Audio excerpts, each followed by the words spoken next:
So I posted this a little while ago. It was 4 days ago that Cincinnati has invited 30 draft prospects to Cincinnati and they can work out at the facility and kind of take a look at how good they are. Right? And if we go down this whole entire list here, you can see, again, it's local high schools, Ohio State University, University of Cincinnati, right? With that being said, the first name on this list right here, Briggs, is actually the guy I want to talk about today. And the reason why is because not only did he look good at his, workout, his individual workout here, looked actually really good. Again, he's going against test dummies. He's not going against actual players. But, you take what he has done at the University of Cincinnati and then you add it into what he has done in the workout.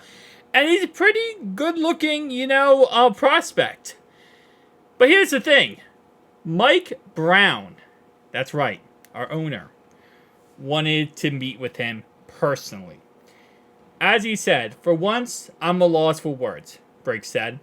It's humbling to see that someone at that level knows me, especially with the pool he has.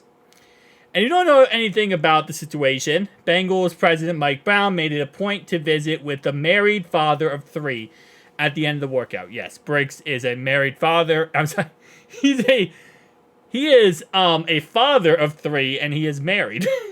the way I put that together, it's kind of weird. But yes, Mike Brown wanted to meet with him. And he's not wrong. When the owner wants to meet with you and is interested in seeing you and watching you, and you're a draft prospect who's coming from University of Cincinnati right down the road, this is a huge W for you as a player. Now, who is Briggs, right? Because at the end of the day, you might not know who he is, and I really didn't know too much before this whole endeavor. Well, he is a defensive lineman, again, from the University of Cincinnati.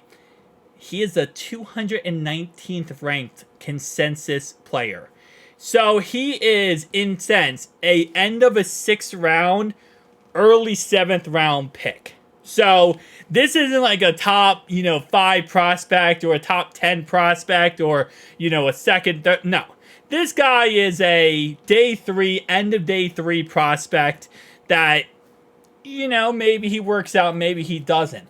And it's very possible we could bring him in. And especially with the fact that, again, if we can get him in the 7th round, if Mike Brown likes him, he has that Cincinnati personality.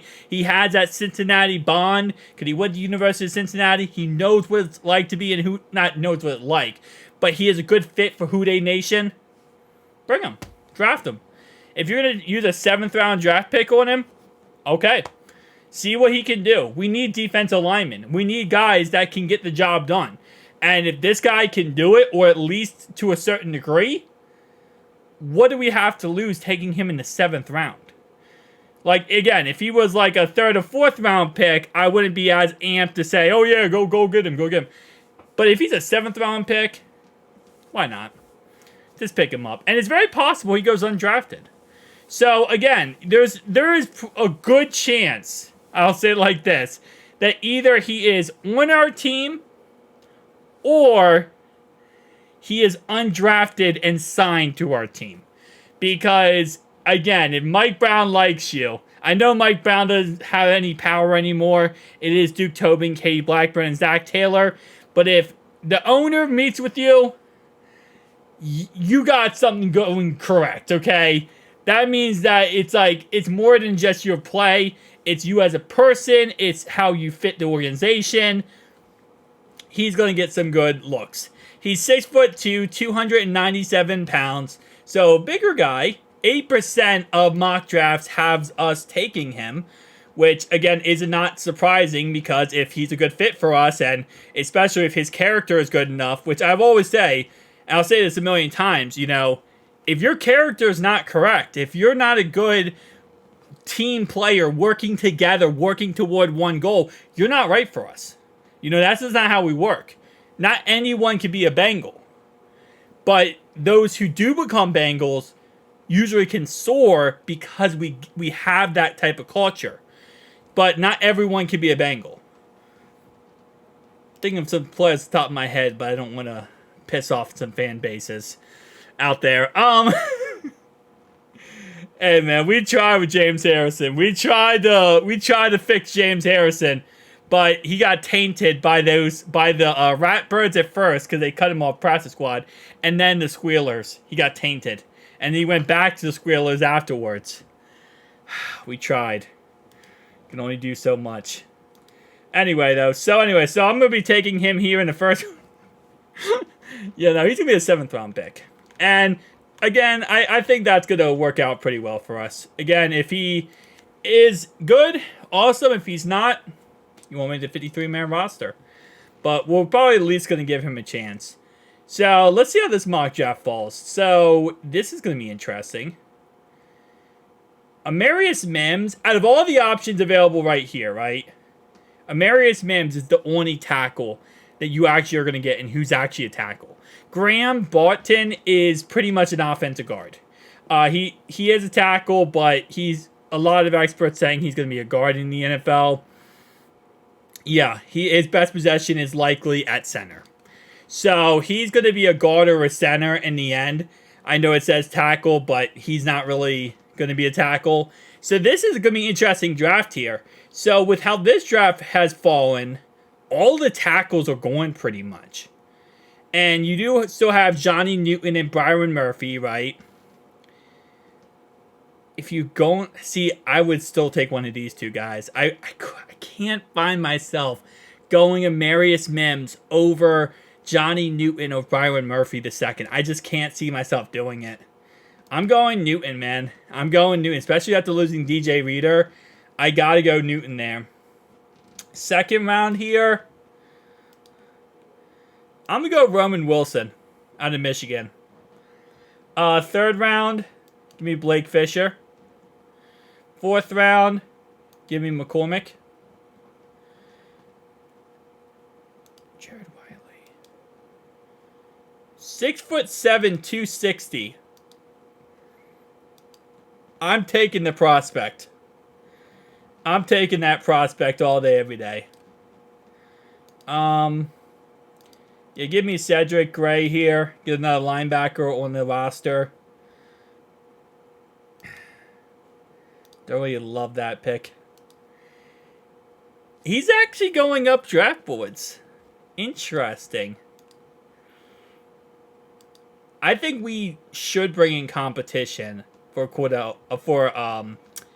what's the name, for Brad Robbins. I'm not sure if that's the competition we would bring in, like, just in the 6th round, but even if we bring in, like, a veteran or another player, there's always a chance. Just get someone in there, see what they can do. But, again, I mean, it's an option. It's an option here. Kicker. No, we're not doing kicker. Frank Gore. So, Frank Gore Jr. has been dropping in some mocks here, it looks like. So he's kind of going down the board a little bit. Yeah, I don't really love that. Oh, my bad. I did not mean to select all these positions. I meant to select just corner. Yeah, I mean, take another flyer on a cornerback in the 7th round.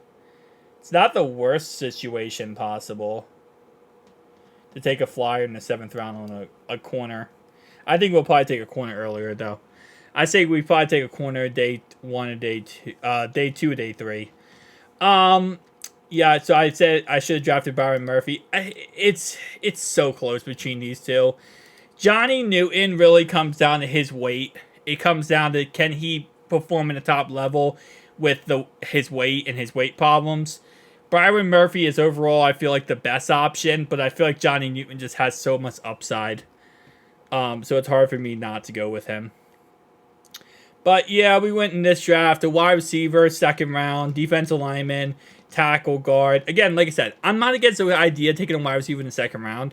It just comes down to how the draft falls to me.